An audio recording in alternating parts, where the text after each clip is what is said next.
This is Colleen Swanson. We're with the Osceola Historical Society, and this is actually our rerun of the House on the Hill presentation. This house has been around so long, it's just kind of been a subject of curiosity for many, many years, and it's exciting to get to be here and kind of show it off a little bit. So, this story I heard some of you talking about, I don't recognize the Volk and Wyman names. That's pretty much the case. I always thought of it as the Ladd House. I grew up down the hill on Geiger Street and fully intended to live here. That hasn't happened. Still working on that.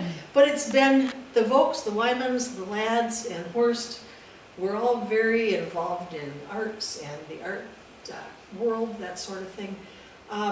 It's been an important place for them almost since the very beginning. Just kind of a magical getaway for everybody.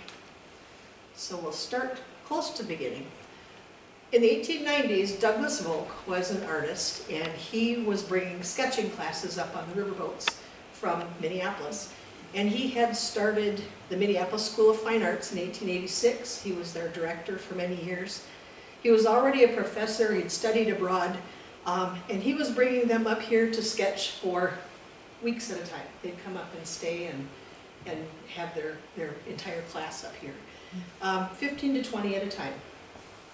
But he wasn't the first Volk to be here.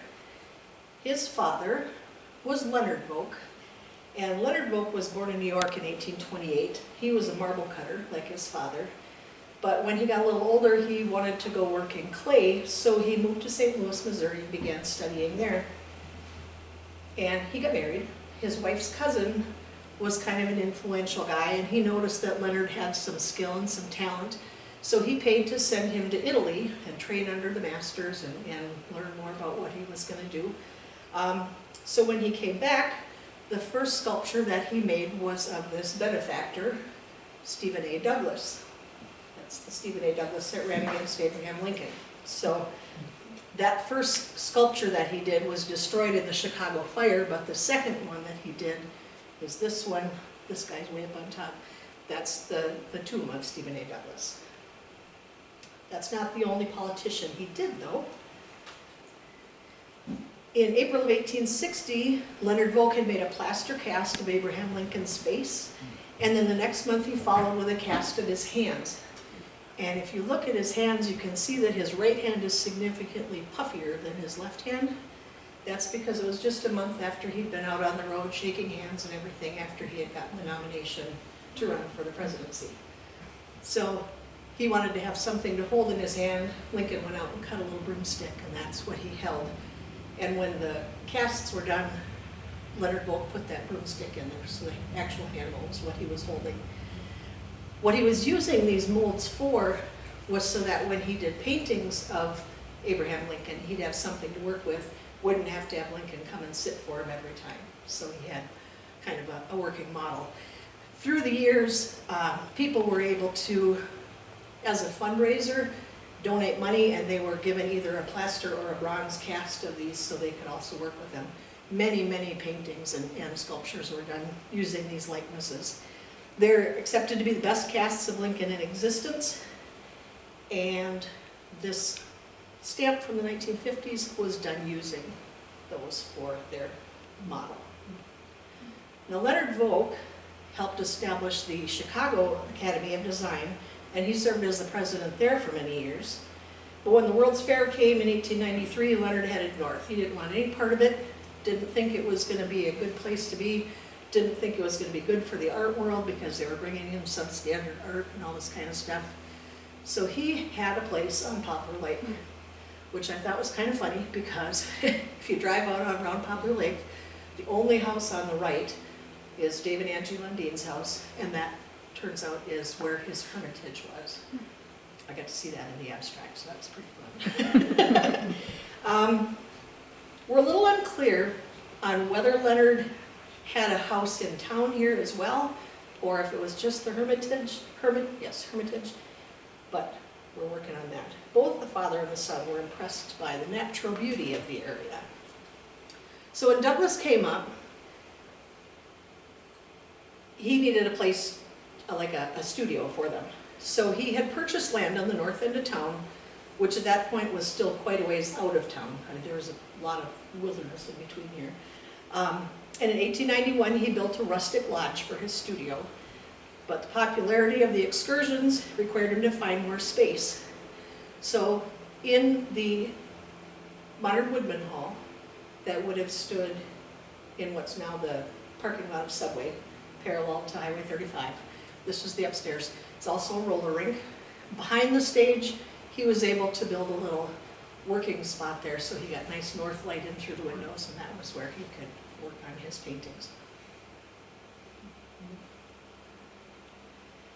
The studio that we're more concerned with tonight, though, was known as Boulderwall, so that's in this area now. The site was about a half mile above the village, and the newspaper said, "It satisfies completely every artistic sense, and Mr. Volk's belief that it is not exceeded in beauty by many spots in America will be readily assented to by all who view the river and the sunset from the broad plateaus which seem intended by nature as a building site." Mr. Volk had plans for a unique home to be placed here, but its execution was arrested by his removal to New York, and he may not carry them out for a time. His present home is further back from the river on the top of the bluff, so kind of in here, and was originally designed for the studio. A fine large spring feeds the little brook in the glen, which is at one point widened into a trout pond with a pretty fountain in the center. There's Birch Knoll, where the white boles of the birches are vividly contrasted with a giant pine on the side of the glen. The children's pet donkey, which is tame and familiar as a kitten, adds a picturesque touch to the surroundings of the house. The house itself is an ideal picture of summer comfort, but it requires the touch of an artist to give the kind of effectiveness that it has. As one of Mr. Volk's neighbors expressed, most people would make a place like that look like a barn, but instead it's a delight. The living room is very large and occupies the greater part of the house. The rough walls are hung with all kinds of artistic draperies and panels, from fine oriental embroideries to stained burlaps. Engravings, etchings, and drawings in plain frames are hung in careless profusion in all unoccupied wall space. And the great brick chimney is flanked by large tree trunks and piles of boulders, and many receptacles filled with infinite variety of beautiful native ferns. I'm trying to imagine a fireplace with driftwood and boulders and everything stacked around it. I think it would be quite something. So, some of the things he did while he was here, one of his most famous paintings is Mending the Canoe, and he did the whole thing here using the river bottoms as his muse. He also did one called Puritan Mother and Child, and some of the people said that he thought he used his wife and son for a model. But May Harding, who is one of our local historians and would have been familiar with the Volks and the other people in town, stated that Emma Combacker and her little niece Marjorie were actually featured in the painting. Marjorie was the daughter of Dr. Henry Ellis Combacker, and he built the big yellow house on 3rd Avenue. That's now a bed and breakfast. Jeff Reardon had that for a while. I know it isn't, it's somebody else. Two other paintings that are well known. In 1904, Douglas was commissioned to paint him for the Minnesota State Capitol. Father Hennepin, Discovering St. Anthony Falls, and the 2nd Minnesota at Missionary Ridge. The Minnesota Capitol is built in the Beaux-Arts style, which was made popular by the artistic exhibits at the 1893 World's Fair. And these paintings are still on display at the Capitol. A columnist commented that Dougie is the most lovable fellow in the world. So, nice guy. So Dougie's mom, Leonard's wife, died in 1895 in June, and Leonard came up to Osceola because his own health was suffering. He hoped that getting out of Chicago would help, but it didn't. And he died here in August of the same year, staying at the Cascade Hotel, which is not the big hotel there now. It was a different one down on between 2nd and 3rd Avenue, probably. Douglas had already gone to New York, but he had come back to town to settle the estate and stayed for several weeks. And you'd think that would be the end of the Volks, but it's not. In November of 1900, newspapers from Minneapolis to Chicago to Buffalo, I mean seriously, there's stories all over the country about the ghost or ghosts who haunted Leonard Volk's home here. And this is where we're not sure if this is the Hermitage or if he would have had a property kind of right down in here. We just haven't pinned that down yet. But The story goes that a couple of his old friends used to visit the cottage on occasion, smoking and remembering Mr. Volk in his studio.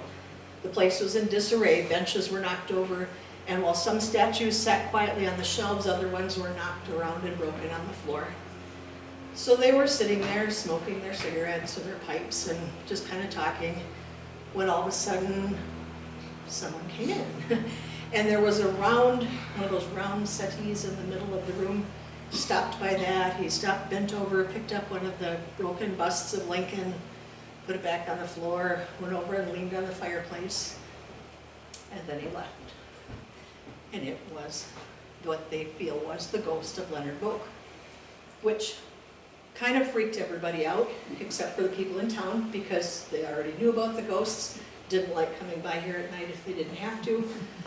And there were also soldiers from the Civil War who, because he had done so much with Lincoln and everybody, they were feeling that he was very pro-Union. So when the Grand Army of the Republic would have reunions and get-togethers, they would come over from Minneapolis or come up from Chicago, kind of on a pilgrimage to visit here. And they remember seeing, they say they remember seeing, the ghosts of Lincoln and Douglas and Volk just wandering around. He outlived his friends for a very long time, so. Even before the sculptor's death, the house was avoided by the superstitious. But it had been suggested that the building be restored and dedicated to some public use, but its distance from the town is an objection to all plans for the preservation and utilization of a place that should not be neglected. So even then they're thinking we need to preserve this place. The stories go on because of these soldiers and everything, but in 1902, an artist affiliated with Douglas's Minneapolis School of Fine Arts, Agnes Harrison, was living here, so it didn't seem to bother her too much.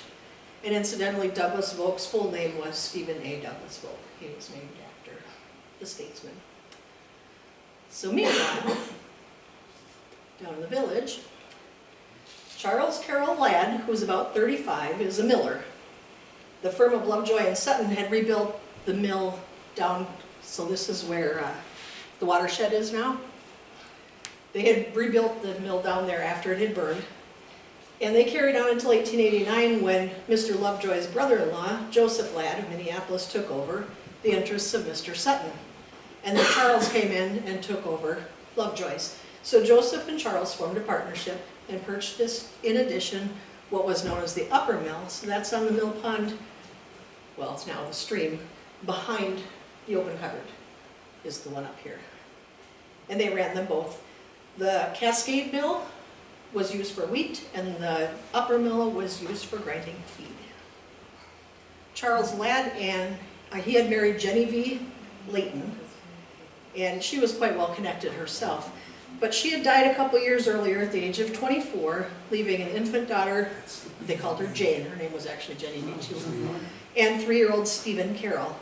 In 1900, they were living on Hammond Street, which is now River Street, and his mother, father, brother, and a servant lived there too. He called the house Carrollton, and it was located at 206 Hammond. So in this photo you can see it's this house right here, slightly south of the Methodist Church, and it would be just side, this was Stoneleigh, this is the bed and breakfast here. So it's where the old nursing home is. He bought it from one of Jenny V. Layton's relatives in 1899. You may have seen this picture before. That's also Carrollton, and that's little Stephen Carroll Ladd in front of the house. So also stirring about in the village at this time was Oliver Cromwell Wyman, which I think is a horrible name. OC was a dealer in wholesale dry goods in Minneapolis. And dry goods are not groceries, and they're not hardware. They could be things like tea, sugar, and grain, but primarily fabric, clothing, thread, that sort of thing. So eventually, Wyman and Partridge and Company became the largest dry goods dealer north of Chicago. And a lot of that had to do with the fact that we got the railroad through here. When that came and they didn't have to go through Chicago anymore, They could get right up to the Great Lakes. That was a huge boon for business. O.C.'s first wife, like Charles Ladd's, had also died, and they had 3 daughters. One of them was Prudence, and O.C. remarried a lady named Bella Ristine in about 1888. So by the time the Wymans were in Osceola, Adelaide, one daughter was already 39, Prudence was 37, and Bella Ristine was about 20 years younger than O.C. Wyman, so they had a daughter too. She was about 25 years younger than her sisters. Her name was Catherine. And we know that in 1903, O.C. Wyman purchased the old Shotwell place across the street from Boulderwall, so down the hill there. And according to the Osceola Sun, that meant he now owned over 200 acres. He intended to raise stock and farm on a small scale. In 1905, he had a house moved in across the street again from the Nelson place. And in 1906, he was having lumber delivered for his barn, which we'll talk about in a minute. So Oliver Cromwell Wyman, Bella, and Catherine were living somewhere in Osceola part of the time. And we know that part of that was at Carrollton, according to the census, and also in Minneapolis at 2500 Park Avenue. This was their house at 2500 Park Avenue. That picture was taken years later when it was the home of the Tuberculosis Association. A lot of the houses on Park Avenue, kind of like this one, were too big, too expensive to really restore and use effectively. So they became office spaces, and then they became rentals, and then most of them were torn down. But by 1906, O.C. Wyman had purchased the Volk property and also that of Edward Chatfield and his wife Carrie, which adjoined it. Mr. Chatfield was a lawyer from Minneapolis, and we're not sure exactly where the Chatfield house sat. I think it was probably up to the north a little bit. And the newspapers reported that Douglas Volk's large studio was now transformed into the summer home of O.C. Wyman, and that he had bought the Chatfield place with plans to make it into a pretty tea house. So at this point, Oliver Cromwell Wyman also owned a substantial amount of land directly across the river, and eventually had hundreds of acres on the Wisconsin side. So when he looked out the window, he literally owned everything he saw. He had the whole schmear. So he began to make it his own. The society pages said that the Wymans of Park Avenue will close their townhouse early in June and go to Osceola, where they have a beautiful country place of several hundred acres. Wymans hired architect Edwin Hewitt to design their new home, and he had designed homes for people like the Pillsburys, several cathedrals, the Fort Snelling Chapel, and the Sioux Line building in downtown in Minneapolis. And so he built Wycroft, but everybody around here still called it Boulderwall. That's what it had been since the Volks had been here. It's startling to see how bare the hilltop was in 1907. This is the main house, looking at it from the south. So in the background you can see the servants' quarters. That's the lower roof. And it's hard to see from this photo, but the entrance out here was a little bit different. It wasn't closed in, so if you notice out there, the wood is much lighter than the wood in the rest of the house. You can tell that that part was added on. It was reportedly 18,000 square feet. H.N. Layton did a lot of the work for Walker and Partridge as well on their buildings in the cities. And it was built in the craftsman or bungalow style, using rich dark wood with exposed joints, exposed beams, a lot of light and dark. So it's heavy dark wood, but a lot of windows to let the light in. The tile fireplaces, there are still 3 here. One in this room, one over here in the dining room, and one in the little room back here. You can tell the little Scottish thistle design on the sides of the fireplace. And Wycroft was taken like a Scottish, part of Wyman, and Croft meaning landholder, so that's why he called it Wycroft. The first floor had the master bedroom, which would have been through here, with an adjoining bath and a dressing room. There was a card room in here, a porch that ran the full length of the house. The living room had the fireplace with the Scottish thistles, and there was an adjoined dining room over here. There's also a kitchen and a butler's pantry and everything. 6 bedrooms on the second floor. And in the basement was a paneled billiard room. A walkway connected the main house to the servants' quarters. There's the little fireplace that's in here. So this design movement also incorporated the work of the artisan skill that went into a beautiful home. One of the most notable elements in the house, and one that got a lot of attention in the press, was the peacock theme in the dining room. And if you can see the lights, you can see the peacocks in there, and also in the wall sconces. The wallpaper in there is still the original wallpaper. They're looking at having that restored, and that has a peacock print that was very typical of this movement. Douglas Donaldson of the Minneapolis Handicraft Guild was commissioned to decorate the home. And it cost them in 1908 between $20,000 and $25,000 to build. So here's just the scheme of the first floor. You can kind of just see where everything lies. And the second floor had 6 bedrooms. It had 4 bathrooms, although only 3 show here. Spacious closets, the sleeping porches off the end, so if it was cool, they could go out and sleep outside, kind of. And in the servants' quarters, they had 4 rooms, 2 bathrooms, and a laundry in the basement. This map is hard to see. I wish it was bigger and clearer. But you can see the house down here. And there's a little bridge right here. You can see the garages, lots of chicken coops and dovecotes. The Chatfield house is drawn in, but it's an inset, so we don't know exactly where it's at. And if you look here, let me go back a little bit. This is the remains of a building. It goes over this little ravine. This was the stables. Here's the little stone bridge we talked about. And this one, if you remember where the tennis courts were out here, you could kind of see that from the road, so kind of by gate 2. This building in the upper right is labeled the wood shed. And if you look at the base of it, you can see it's on the little bridge. So that's what's sat on here. And this came down when the tennis courts went in, I believe, because you used to be able to see this big stable out by the road there.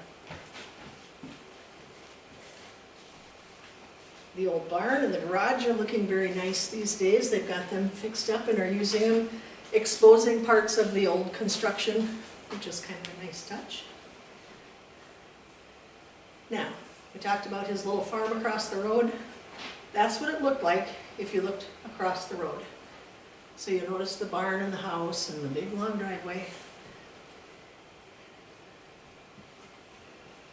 If you see the 2 little dots on the map, the one on the bottom is Boulderwall. The one on just above that along the road there, we think is maybe the Chatfield house. Wycroft sits up on the bluff, of course, which would be hard to farm, but they had hundreds of acres. He'd only purchased 60 acres from the Volks, but he'd also acquired adjoining property to the north and a very large amount of land to the east across what would become Highway 35. So about 6 years into their marriage, this is the lay of the land. He owned the property where the Catholic Church is, where the elementary school is, where Schilberg's and the art barn is. In fact, according to John Schilberg, the barn that would become the art barn was built by Osceola Wisconsin. So that's probably it.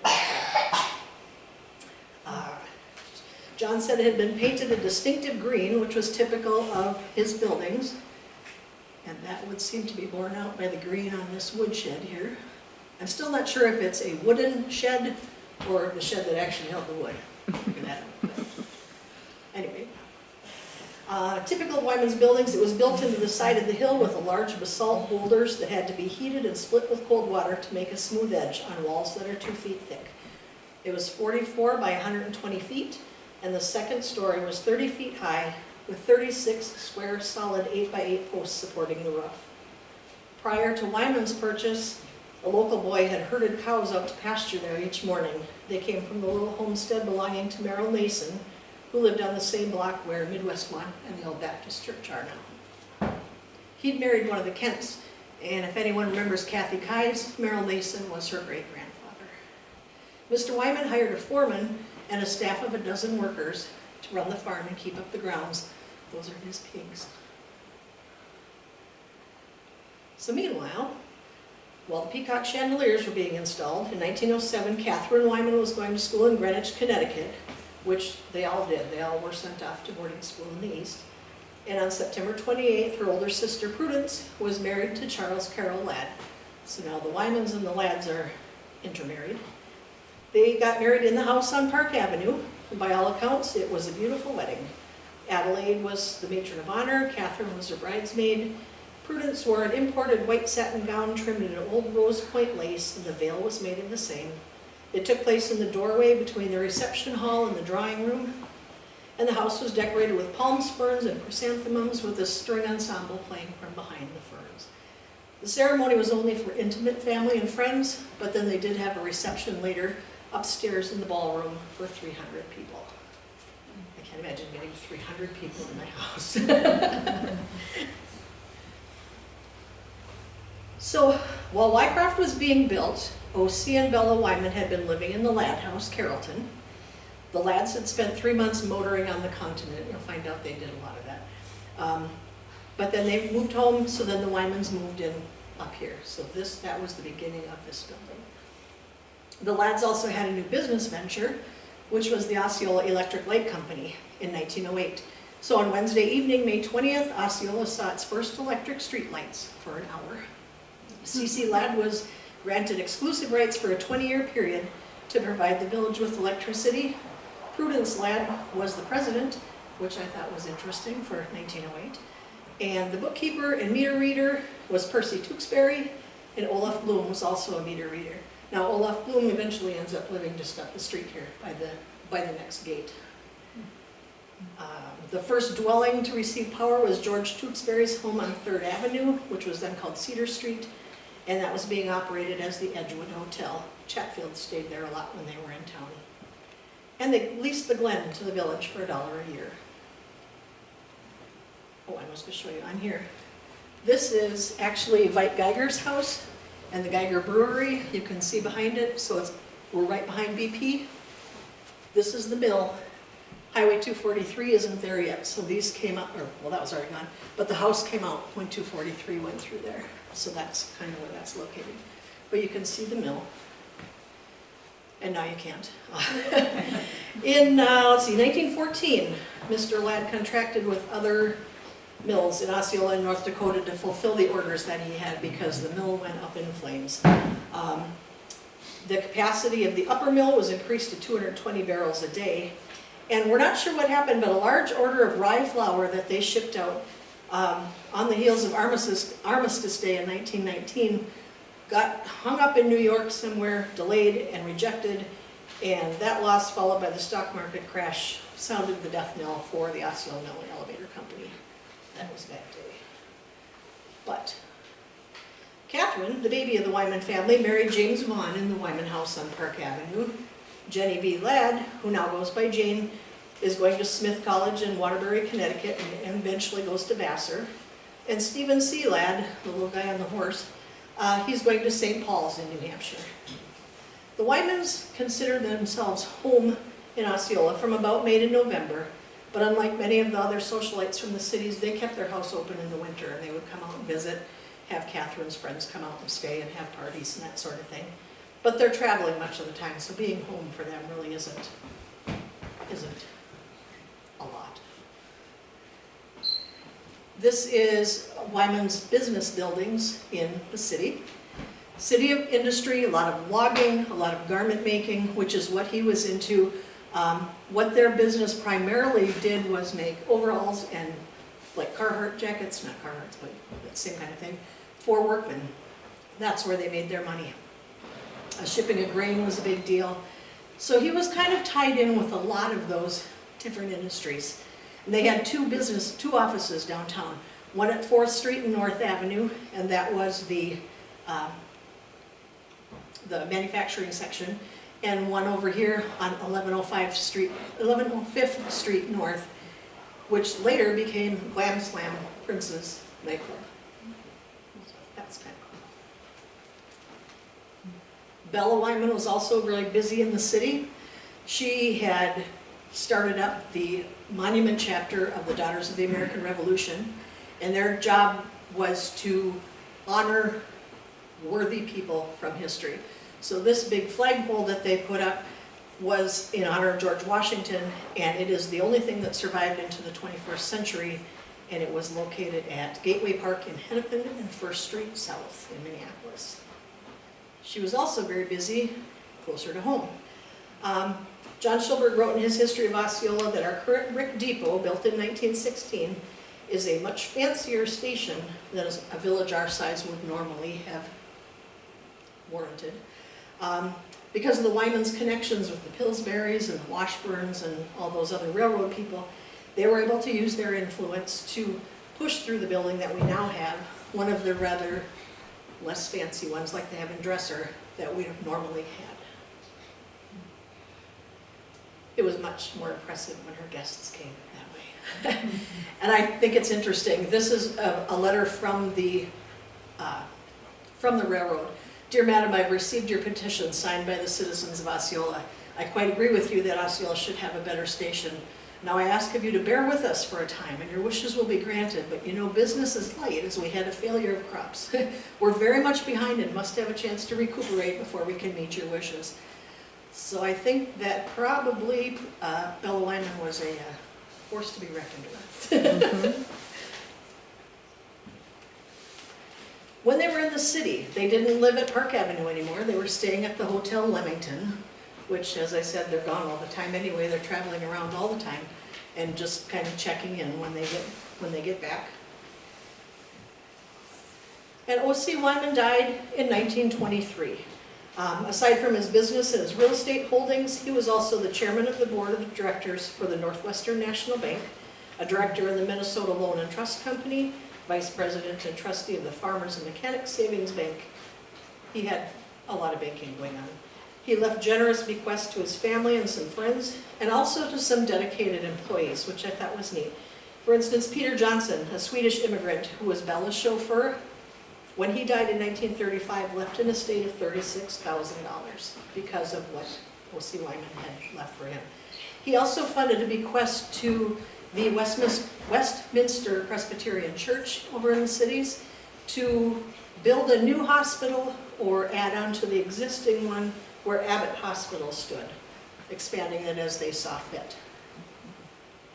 For some reason, Bella didn't think that was such a good idea, and she was not in favor of it, so she sued to have the $500,000 returned to his estate.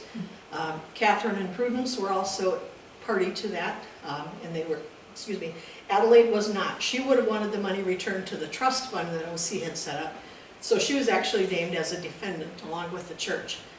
Bella's argument was that the church really wasn't qualified to run a hospital. It wasn't what they were set up to do, and it took about 3 years, but she lost. So it's easy to judge her on the basis of that, but she and her daughters were all very involved in both the church and the hospital in later years.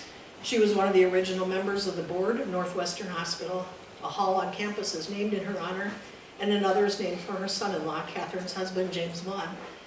And she was also active in the Red Cross. Consider the tribute James included in his will when he died in 1941. I desire to record here my love and respect for my mother-in-law, Bella Wyman, and to express my deepest gratitude for her many acts of kindness.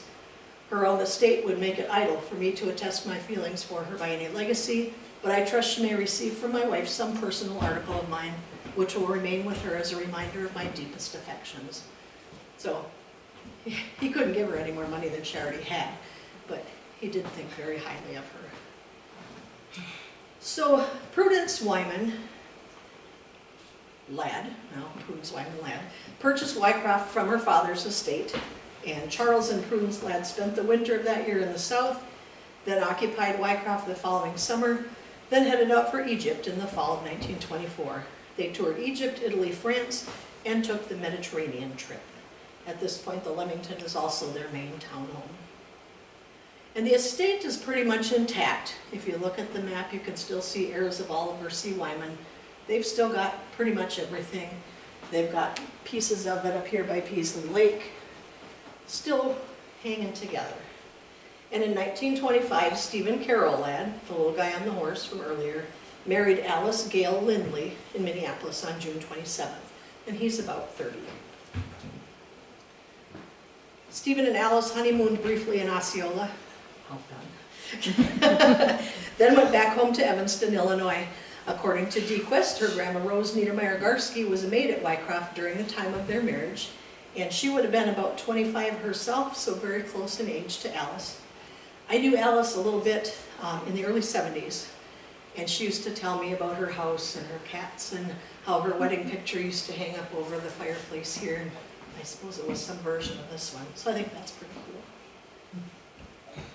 If you're worried about Alice fitting in with the lads and the Wymans, you don't need to worry.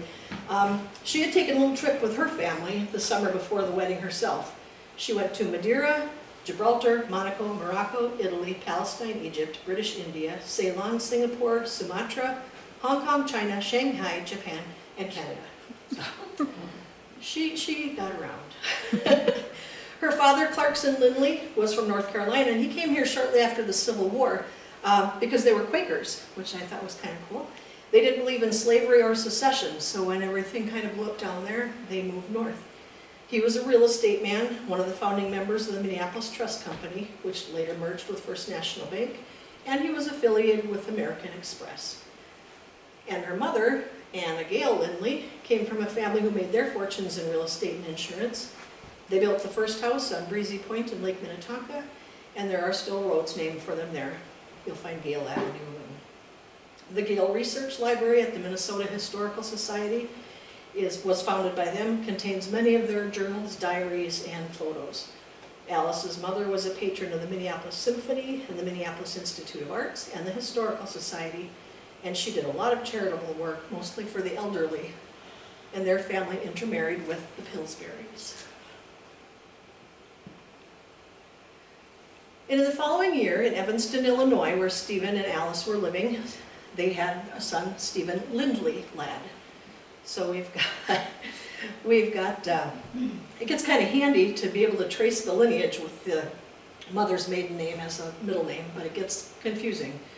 So at any rate, by 1930, Stephen Carroll, Alice, and little Stephen Lindley have moved to Minneapolis, where Stephen Carroll is a securities salesman for Ed Rollins and Company. And this is the townhome they were in. This is Charles Carroll Ladd with his grandson, Stephen Lindley Ladd. However, as early as 1931, they leased the house to some other society folks for the winter, went to Miami. Charles and Bella joined them. Charles caught this big sailfish that he donated to the Minneapolis Social Club, so it's hanging up in their club. A lot of people joined them in Pass Christian or Biloxi, places like that in Mississippi, for the winter season. And Alice, like the rest of the family, she spends a lot of time traveling as well, a lot with her sister. She'd go to the Bahamas for a month, and she'd go to Bermuda, and yeah, they were gone a lot. Now, this is a curious one. There was a Wycroft camp, which we're trying to find more information on. We have this picture. We have mention of the Boy Scouts attending Camp Wycroft. Interesting kinds of things. That's Maxine Shea Jeans in the picture at the sign for Wycroft Camp on the land later owned by Mr. and Mrs. Olaf Bloom. So just up the road this way. If you go, this is gate 1 where we came in, gate 2 is the other one that kind of matches, gate 3 is the one up by the solar panels and everything. That would be down in that area. The property would have been just slightly north of the house, up the steep driveway beyond the last gate. Bob Jensen remembers as a youth that they used to squirrel hunt up there. Not sure we were supposed to be up there, but nobody said we couldn't. So Bob said there were already the remains of an old camp there at that time. So I'm not sure when it was built or what building might have been repurposed for the camp. So if anybody knows. And then Charles Carroll Ladd died in April of 1932. He was 67. Retired from the Mill and Elevator Company. His funeral was held in the O.C. Wyman home on Park Avenue. And if this slide looks familiar, that's because they're all buried in this same area in Lakeside Cemetery, since he was married to O.C.'s daughter, and she would be buried there. He's there as well. The Ladds, on the other hand, Charles's parents and his first wife are buried here in Mount Hope.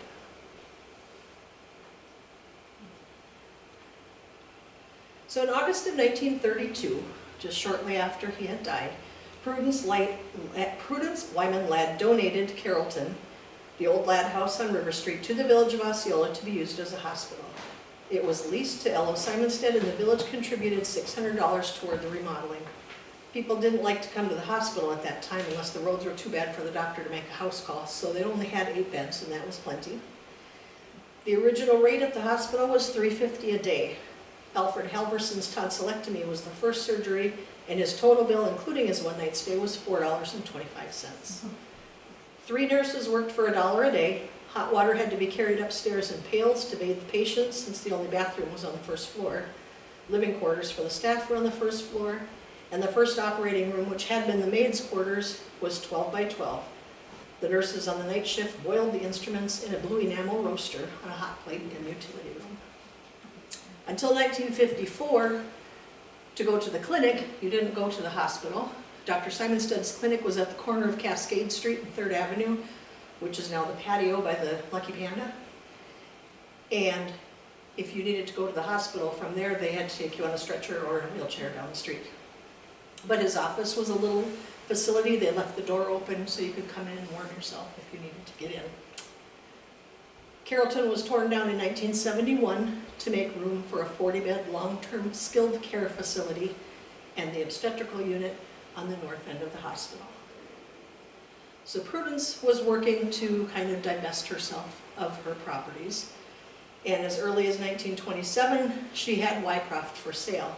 The sales packet spoke of the exquisite views, the inviting ravines, the boathouse where the trout stream met the river, wildflowers and formal flower beds, a pergola covered with grapevines, 3 rock pools, a greenhouse, clay tennis courts, and a caretaker's cottage. It included 60 acres, a quarter-mile of river frontage, and was to be sold completely furnished, including rugs, piano, linens, beds, tables, chairs, pictures, silverware, tools, and equipment. And this little map was included with the packet. So this is the main house and the servants' quarters. And you can see down this way, there's the big orchard. And that is not there anymore. But that would be up kind of where Blooms lived. Since the Wyman estate at one time extended all the way to what's now County Road S and bordered the fish hatchery property, there was plenty of room for the house, the tool house, the garage and stable, 5 hen houses, 2 incubators, a stone root house with thick cobblestone walls, 2 storehouses, and a water tank. So they're still looking and trying to identify. There's a lot of foundations left out here. They're trying to figure out exactly what's at where by trying to read these little tiny maps. In 1930, in May, fire destroyed the root house and 2,100 chickens. It started by an oil-burning brooder stove, and 2,100 3-week-old chickens plus 4 brooders, a number of incubators, 5 tons of ready-mixed chicken feed, and some oats were lost. Hans Anderson was in partnership with C.C. Ladd in the chicken business, and he discovered it when he came out about 6:15 in the morning. Opened the door, found the smoke, called for help, but there was nothing that could be done. The fire department did come, and others in the village also responded. Fortunately, it was raining, so it did put that out. All of the root house except the masonry walls was destroyed. O.C. Wyman had built the house at a cost of several $1,000s with a full basement and solid masonry walls about 4 feet thick above ground. Small stones had been pressed into the concrete wall to give it a unique appearance. It was partially covered by insurance. So, up at the house, there was more activity. The St. Croix River Improvement Association was a volunteer group that operated on and off from 1911 to 1989. Its members were mainly residents of communities along the Minnesota side of the St. Croix River, and they were concerned about restoring and preserving the river. Much like the push for the railroad, the original goal of this group was to find a way from the Twin Cities to the Twin Ports, and they even wanted to dig a canal from here to Superior to get all the way up there. More mundane efforts included stocking the river with fish, clearing hazards left behind by the lumbering industry, and working to restore a navigable flow of water. It was the last item that the association was primarily involved with from 1935 to 41, when they strove to get approval to dredge the river channel deeper, but they also worked toward better management of the shoreline, reducing pollution, replanting trees, ending commercial fishing, which we had quite a bit of going on, that surprised me, and preventing the construction of public parks on the islands in the river to keep them wild. Nice foreshadowing of the use of space by the Wild Rivers Conservancy now. St. Croix River Improvement Association was reincarnated after World War II as the St. Croix River Association and was instrumental in securing federal protection for the river. So when the National Park Service came in, it was that same group that was pushing for it. In 1938, in March, Dr. Walter J. Nelson, who was a Minneapolis dentist, and his wife Edith bought Boulderwall from Prudence Ladd. The contract for deed included 50 acres, all the buildings and personal property, including the Wycroft home. It appears to have been mostly Edith's deal. I suppose he was busy being a dentist, so this is what she was going to do to keep herself busy. Hers is the only name that appears on any news stories or in any ads for it. They had owned Seven Pines Lodge up in Lewis, and the claim to fame there was that's where President Coolidge considered his summer White House. He would stay up there. Interesting place, I've been there, and even the magazines are still, or were still at that point, from the 30s. It was really kind of a time warp to be up there. Where was that? Lewis, if you go up towards Frederick, it's just kind of a little wide spot in the road. It's off on the right. They had trout streams there. It was kind of a happening place for quite a while. There's a presidential estate on St. Croix in just south of Marine too, that's similar in Croyside. Is it? Oh, Croyside. Okay, all right. I was thinking Arcola. Yeah, you're right. Okay. I didn't realize that was a presidential one. Yeah. Okay. Very nice. So April 29th of 1938, they opened Boulderwall as a year-round resort. It was supposed to be a real dinger because it had a billiard room, a cyclone cellar, 50 acres of surrounding land, tennis courts, horseback riding, fishing in the river, guides with power boats and all that sort of thing. Golf at the sporty 9-hole links in St. Croix Falls, badminton and ping pong. Lured guests, as did the promise of swimming in the river, which gave a vigor not obtained in the average lake. So, I don't know. Okay. They raised 600 chickens to eat, and in the fall, the newspaper had like a letter to the editor, or a letter from the editor, chastising people for not at least sending a postcard to let them know that they needed reservations, because 200 or 300 of them swamped them a Sunday or so ago, and just a little advanced planning would save them that embarrassment. I thought it was funny that they sent a postcard for reservations. And then Prudence died in April of 1939. The society columns were still talking about a barn dance in the stables of the old Wyman estate, but the Boulderwall resort venture did not prove profitable, and in that same year they defaulted on their purchase. They're still listed here in 1940, so I'm not sure exactly how that all played out, but when she died, the back taxes and interest had accumulated on the property, and Stephen Carroll Ladd, who is now about 45, inherited the estate and the debts. He shared that with his sister Jane, but he bought out Jane's portion. So, in November of that year, we had an auction of most of O.C. Wyman's holdings. 4 farms, including the home farm, which was about 300 acres, half under cultivation and the balance in timber, pasture, and trout stream. Came with a 6-room house, the dairy barn, the silo, the corn crib, a 2,000 bushel granary, and other buildings. He also had 2 other farms on the other side of the river, 2 sets of buildings that would be there near what's called the Broom Creek Ravine, which I'm having a hard time finding on a map, but they're kind of directly across from here. And 100 acres on the banks of the St. Croix that were covered with maple timber. So he had a lot to get rid of at this point. So this auction garnered a lot of attention. Some people from the cities who were white-collar workers out of work. Gus Schilberg was 49, and he was recently unemployed. He and his teenage son, John, came out to look at the auction and see what they thought. Neither one of them drove, so they had to get a ride out here.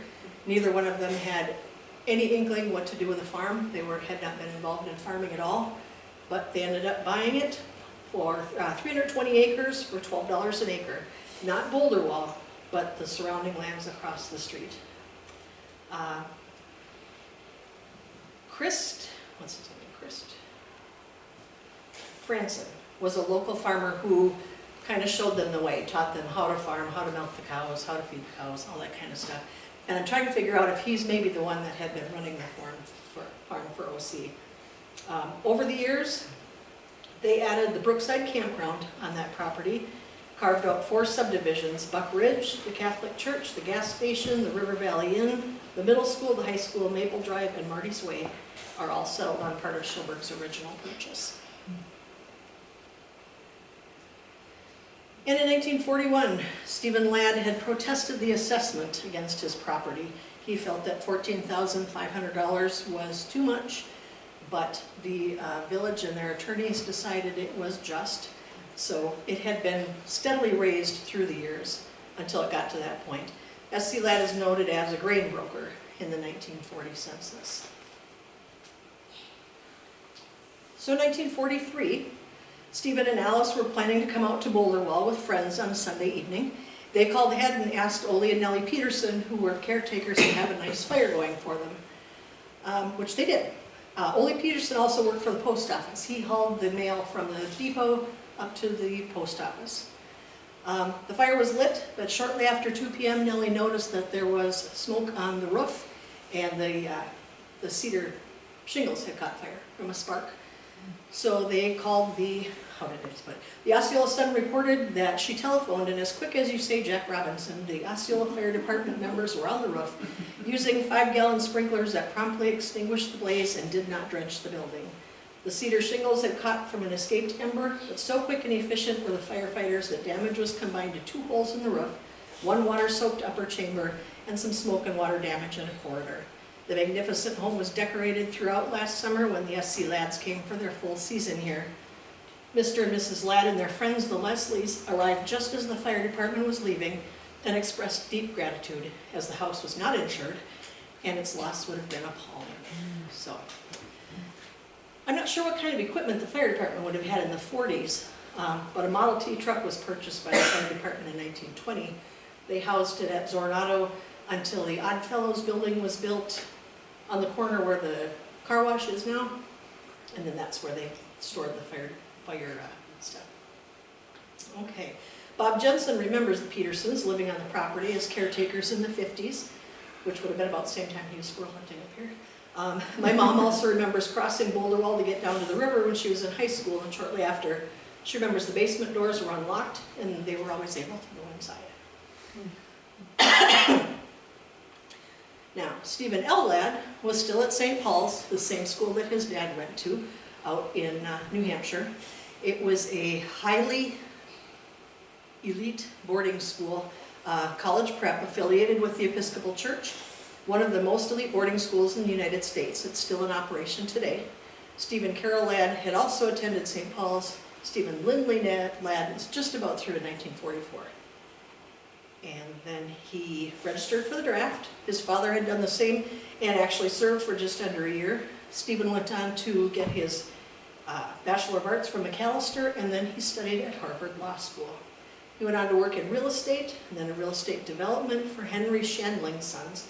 They built Knollwood Plaza and several other malls in the greater Twin Cities area: Richfield, St. Paul, Roseville, Brooklyn Center, Golden Valley, and Bloomington. The firm believed that shopping centers were the wave of the future, and that every town over 50,000 would have one. So when his grandmother Lindley died, he and 2 other grandchildren inherited the bulk of her estate, and she also incidentally left several generous gifts for some of her employees. The money just keeps coming. It's amazing to me. So looking at the map from about 1958, you can see that Boulderwall has been whittled down quite a bit. Schilbergs have all this over here now, and Henry Clark's got some. Olaf Bloom's got this part. So Stephen Ladd only owns really the kind of the 60-acre estate here. Bella Wyman is still alive. She finally died in 1953. She was 97. Besides her involvement with the hospital, she was a member of the Minneapolis Society of Fine Arts, Friends of the Institute, an honorary member of the Minnehaha Club, which is a very elite country club over there, founded and populated by the Pillsburys, the Washburns, the Daytons. So then, Stephen's gonna get married, Stephen Lindley Ladd. And of course, he'll marry another Alice. So we've got 2 generations of Stephen and Alice.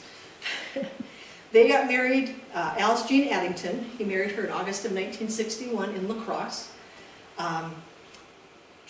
They lived in Wyzetta for a time, and then in Marine for most of the rest of their life. They did have a son, David Neal Ladd, in 1962, but he died at the age of 12. And we know they had black lads. Alice advertised that she had black lab puppies for sale. They lived very quietly, didn't really draw too much attention to themselves. Somewhere in this time, Otto Silla, the publisher of the Minneapolis Star-Tribune, and also owner of the Buffalo Skull Ranch out south of town by Standing Cedars, purchased a lot of the old Wyman estate. This clip from the plat book is actually Stephen Ladd's plat book. He's the one who colored in the pink and yellow and everything. Silla owned a home just a little bit south of Boulderwall, tucked down along off the 35 here. That's the pink dot. And he also belonged to the Westminster Presbyterian Church that Wyman's had belonged to. I've been told that the Buffalo Skull Ranch was furnished with large, heavy, dark leather furniture, and I have to wonder if the original furnishings from Wycroft maybe ended up there. Incidentally, when the fish hatchery was taken over by the state in the early 30s, Grace Bloom said that the previous owners there told her that Bella Wyman had purchased the furnishings from what had been Troutmere, their resort, and took it to her home in Minneapolis. So that's garage sales of the rich and famous. Stephen Carroll Ladd, the father, died in 1974. Alice Lindley Ladd continued to live in the south wing of Wycroft with the many cats that she and Stephen cared for. Eventually her health made her hospitalization at the hospital necessary, and she died at Parmley on the Lake in Chisago City in 1979. Stephen L. Ladd inherited Wycroft from the estate. So once again, there's this question of what to do with this property. In about 1975 to 79, the National Park Service was trying to figure out where to put a new visitor center, and they seriously considered Boulderwall as one of those options. The boom site just north of Stillwater and a site down near the old High Bridge were the other 2 that really merited significant consideration. According to the NPS report, Stephen L. was motivated to contribute to an ideal that was worthwhile. Plans included using the building as a visitor center, the servants' quarters as housing for seasonal employees. They wanted to put in a nice canoe landing. The barn was going to be a trail center. They were going to have trails through here that they wanted to hook up with interstate if they could get it like an easement across Pat Brown's land to make that happen. But the plan fell through because it was deemed impractical to have one so close to the one they already had in St. Croix Falls. So that didn't happen. In 1983, 84, 85, a group of local residents with an interest in history banded quietly together to try to preserve some of Osceola's notable historic buildings. Charlie Anderson, Dale Morrill, Emily Olson, and Millie Addy were the first members, and focused on the Geiger Building, which was the old courthouse, now the Cascade Nutrition, the Auto Body Workshop behind the Pepper Mill, where Midwest One is now, and the depot. The depot's been preserved. Dale Morrill purchased the Geiger Building, and it's been occupied ever since. The workshop, unfortunately, was lost. If you remember Merrill Nason, whose cows came up here to graze, that would have been about where his property was. So one day Stephen Ladd stopped in at Charlie's business, Designs by Susan Charles, which is now the Treasure Alley, I believe, and said, "I'd like you to have my parents' place." And they made arrangements for a tour. Stephen left. Charlie said he ran directly across the street to Dale Morrill at the bank and told him what was going on. He did go up for the tour. He was impressed by the condition of the place. It was still sturdy. It's got steel beams in here and everything. The overpowering smell of cats was a minus. So he kept asking Stephen what he wanted for it, and all Stephen would say was, "It's not really about the money." So Charlie said, "I was not even 30 at this point. I didn't want to say, I'll give you $1 for it and insult him, but he didn't know what to do, so the ball kind of got dropped there. Nothing ever came of that arrangement. Charlie had known and recognized Stephen and Alice Ladd. They drove around the area in a big Chrysler. They ate out almost every meal, like at Louis, at the cafe at Louis. They shopped at Erickson's grocery store in St. Croix Falls, and he remembered one of the checkout girls there, feeling very sorry for them because they were all very thin, the two of them and their maid that traveled with them.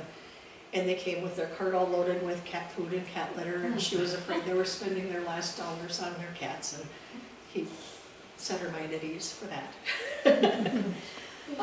So anyway, more people were added to that committee as time went on, like Gloria Wilberg, Phyllis Zimmerman, Bessie Green, and they worked for a while trying to save some of our history. This is part of their quiet life, Stephen and Alice. Their home in Marine, it's just south of William O'Brien State Park. Alice eventually died in 2002 in Sierra Vista, Arizona. They had moved out there. Stephen outlived her by quite a bit. And in 2009, when the hospital relocated to its new site up on the hill, it offered Stephen Ladd, who is Charles Ladd's heir, a $110,000 payment in exchange for a quiet title settlement on a reversionary clause in the deed.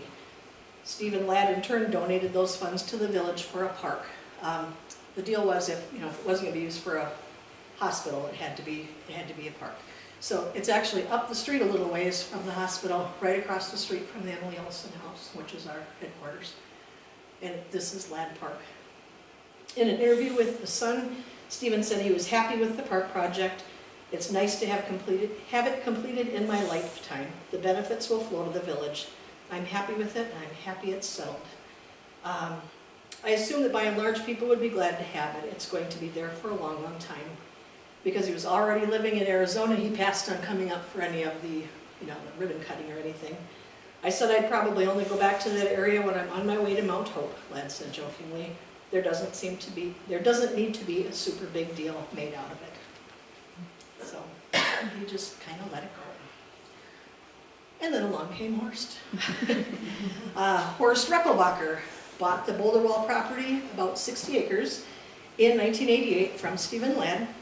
He later added the northern part, purchased from Osceola, so that today the property once again reaches almost to the fish hatchery. Mr. Silla still owned the opposite side of 35, that Schulbergs didn't. Horst had been born in Austria, and at 14 he left school. He was apprenticed to a hairstylist, and soon he was working with celebrities, kind of living a fast life, traveling the world. While he was in Minneapolis in 1963, he was in a car accident. Left him with a lot of rehab, a lot of bills to pay, so he started cutting hair in order to pay them off. And by 1965, he had opened his first Horst of Austria salon, and soon joined by several Horst and Friends salons. And in 1978, he launched Aveda. And Aveda was a line of hair, skin, and home products made from plant and flower essences, essential oils. They smell good, they're non-toxic, they're produced with as little pollution as possible. Horst often spoke about the bad smells and the toxic fumes that beauticians would inhale. They ended up with a high level of cancer in that demographic. They die young of things like bladder cancer and non-Hodgkin's lymphoma. Excuse me. He drew heavily from Eastern influences. He studied yoga, he studied meditation, and Ayurveda, a belief that the life force in plants had healing properties and could help people live longer. The entire line was based on aromatherapy and the use of pure plant extracts, safe enough to drink, which he did on occasion just to prove it that it was okay. Osceola was maybe not quite ready for Horst. Yoga was still, we didn't even have kayaks at that point. Yoga and meditation and essential oils are all still pretty foreign, but all those things added to the kind of the existing mystique of the area, and the rumors were swirling around that there was a cult going up here. Others just didn't know what to think, and then he put up a fence, which he never had a fence before, but he had a lot of dogs, big dogs, so he needed a fence. We got a tour up there before Horst moved in, and it was quite interesting to see the before and after. He renovated the building in 1989, so that's this room here with the arch thing. He redid all the floors, but didn't tear them out, just refinished them. Focusing primarily on the basement, because that's where the spa rooms were.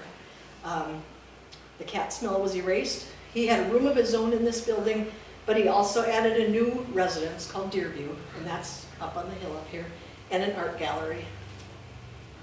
You have to admit, he did a pretty good job. It looks pretty nice. Look at the vines. I love the vine. That's worse. In 1991, the Osceola Historical Society commended Horst for his preservation of the historically significant Wycroft building and grounds in Osceola. This is Ward Moberg giving him the walnut plaque. It was designed by Mary Pettis Workala, and I don't know if any of you were just up here, I think it was in January, that they had the display of her paintings out on the patio. That was pretty fun. Kind of like Vaux, all her paintings are drawn from the area, so it was fun to see the similarities. It had a peacock, similar to what you see in the living room.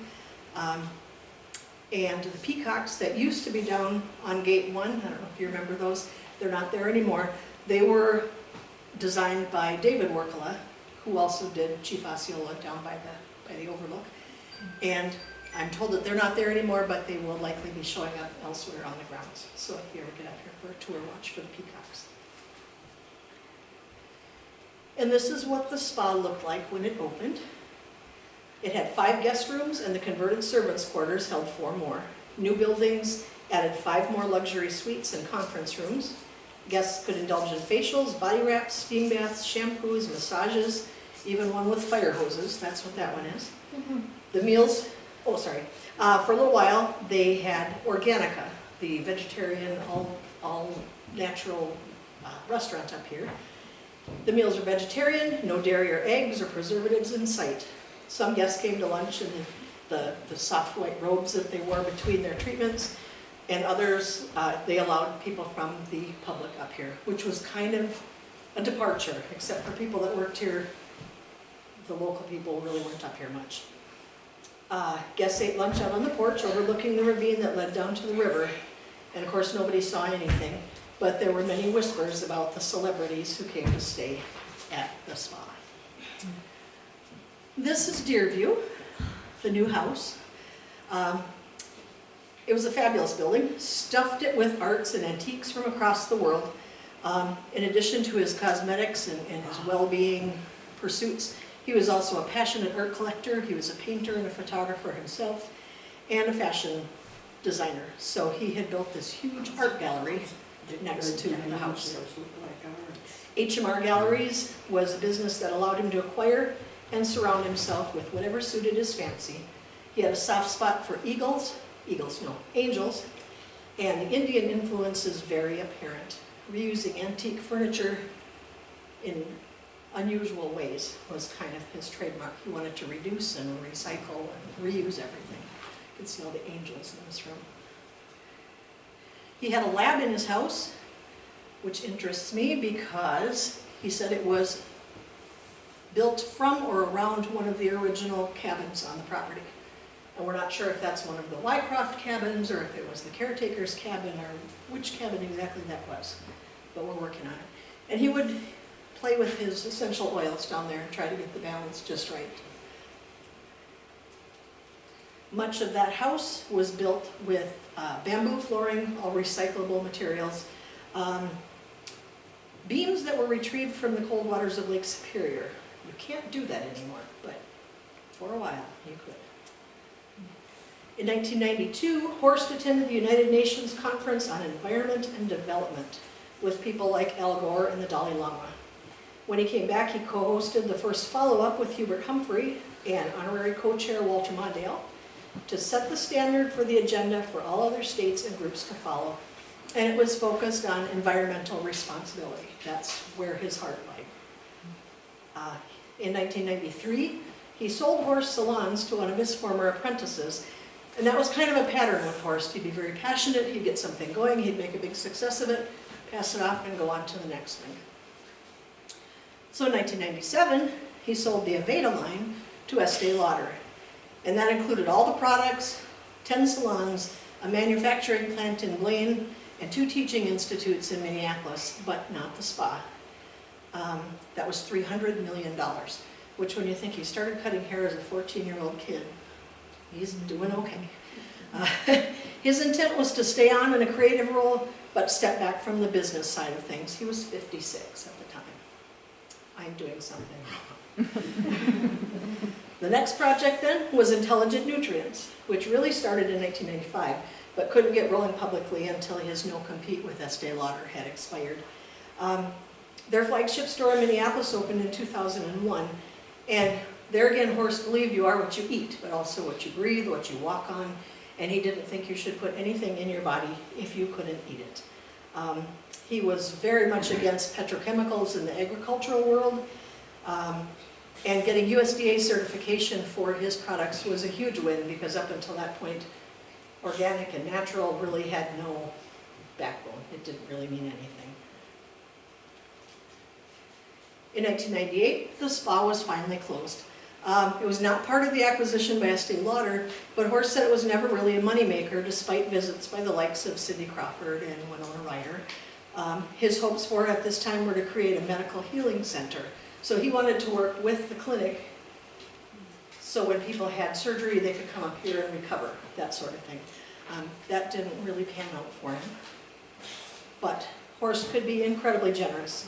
He gave away millions of dollars to the Gillette Children's Hospital Pediatric Pain Center. He was instrumental in funding the new clinic here, gave generously to the village of Osceola and the police department's K-9 unit. He funded that for years.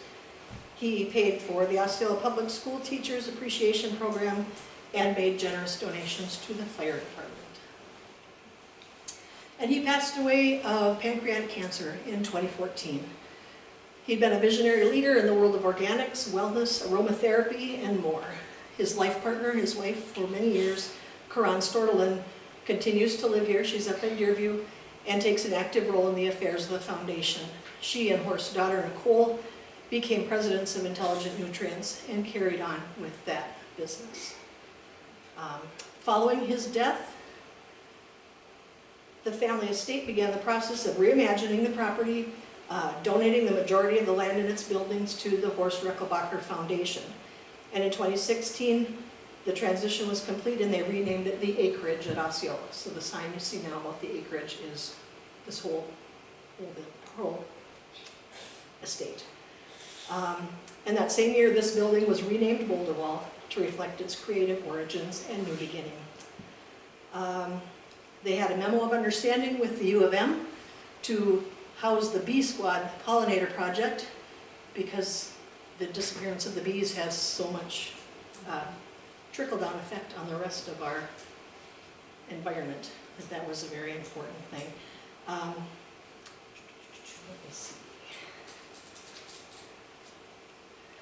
They do have a lot of partner organizations that they work with, like Wild Rivers Conservancy, which is housed in the building now, Franconia Sculpture Park, the Osceola Public Schools, the Northwest Passage, and they are working on more and more ways of interacting with the community.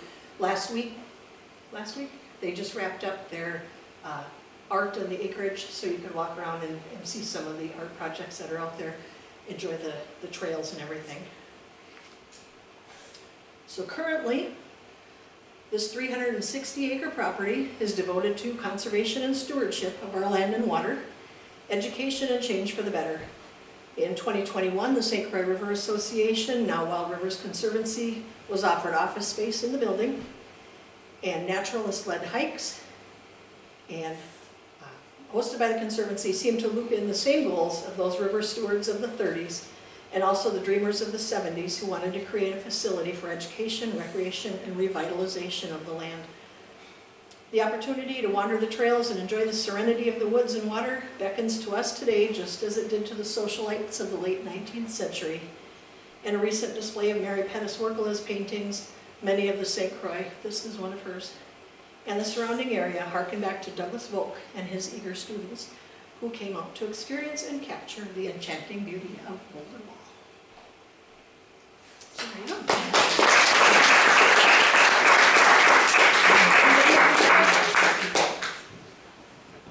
One thing that was great about working here?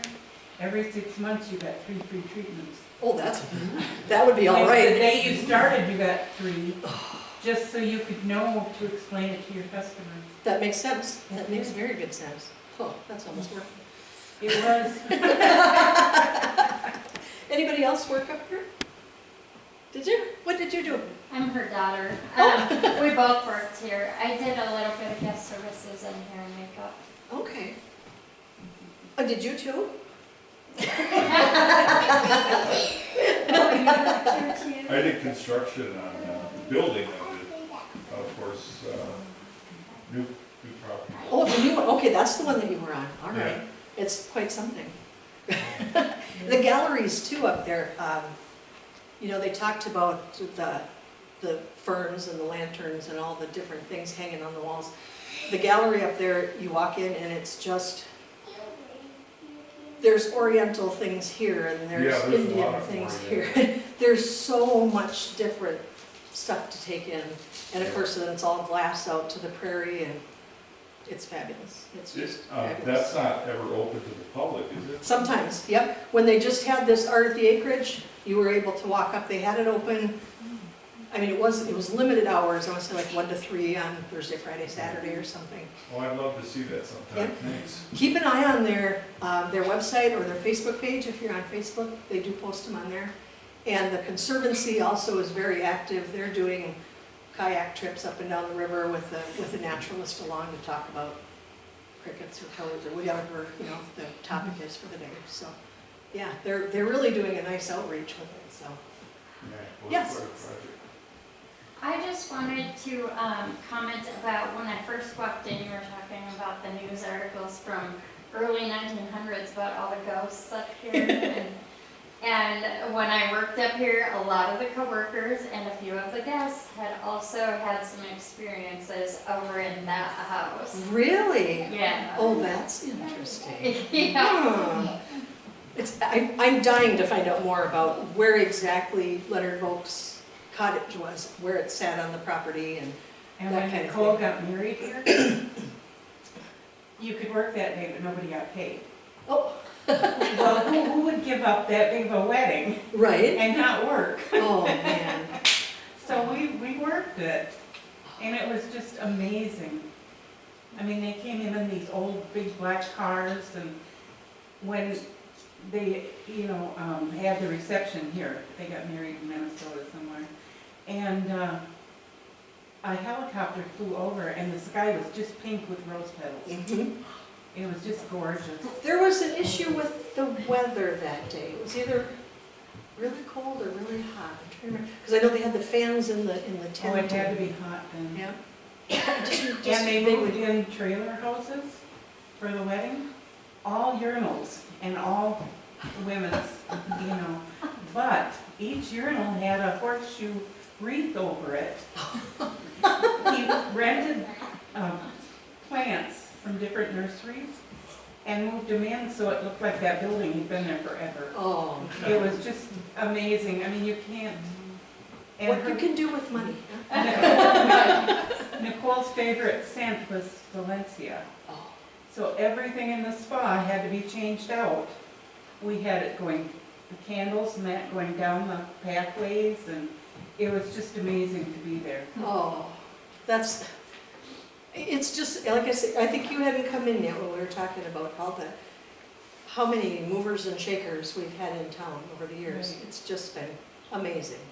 For 2 centuries now. It's incredible how many people come here to get away. And a lot of the time we didn't even know. It's easy to daydream, I think, when you think about the people getting off the train and going up the hill to the bluff and Right. having their events up there and dances and all that. Yeah. Well, we had talked, earlier we did a program about the fish hatchery.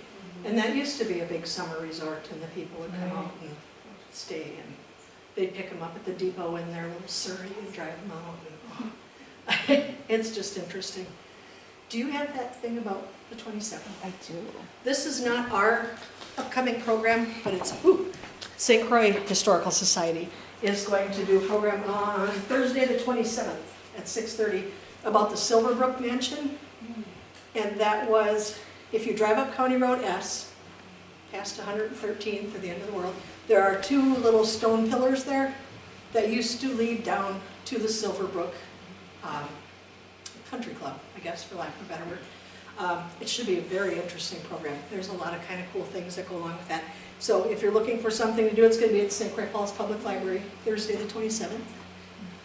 Our next program, November 14th, is going to be a panel of Vietnam vets. And we're going to meet at the, in the boardroom at the Village Hall. We've got 3 or 4 vets who are going to come and talk about their experiences in Vietnam, kind of around Veterans Day. And that should be interesting because we don't often hear a lot about Vietnam, so we're kind of looking forward to that. Coming up next year, we are planning a tour of, excuse me, one of the homes on River Street that PY used to own, was originally a Kent property. That's going to be, I think, in May. We're going to do a history of the Horse Creek store in June. And there you go. So yeah, we've got a bunch of stuff going on. We can always use help. If anybody's interested in joining us, let us know. Did you say that still horse picture back there? This was here before Horst. Oh, before horse? Yep. Because he had an earth, what was it? Something fire, wind, Oh, yeah? and that's not back there then? It is, let me see the picture of the floors. No, I mean behind the slide Yep, projector. right here. This, Yeah. right here, Mm-hmm. is this one. Okay. Oops. I'll have you take a look at it. Because right now it's kind of half Earth, wind, and half- fire, that's what it was. Huh, interesting. But this room is so much different. He had plush couches all over the place, Oh. and chairs. I mean, you sat in and you sank. Oh dear. See, and normally it's not set up like this. They did this for us to let us Yeah. come in and have it up here. But I mean, when the guests came, they just, Oh, you know. that's cool. I Yeah. mean, interesting, all the things that it's been used for, and it's still really in very much the same condition. You know, having the fireplaces and the lights and. I don't remember how old I was, but I did go on a tour of it. It was a thing with the public. Like you could come in for a tour of the spa. Not a normal spa day, but the thing I remember most was the fire hose. I grew up here, so I was a local. They are marvelous. Oh yeah, and I'm a part of my career is our massage therapy, so like I thought it was super cool and everything. It was just so out of Yeah. here. Like, why would you pick Osceola for that? Yeah. That turned out to be a good thing for us, I think, so. Yeah. There were other people that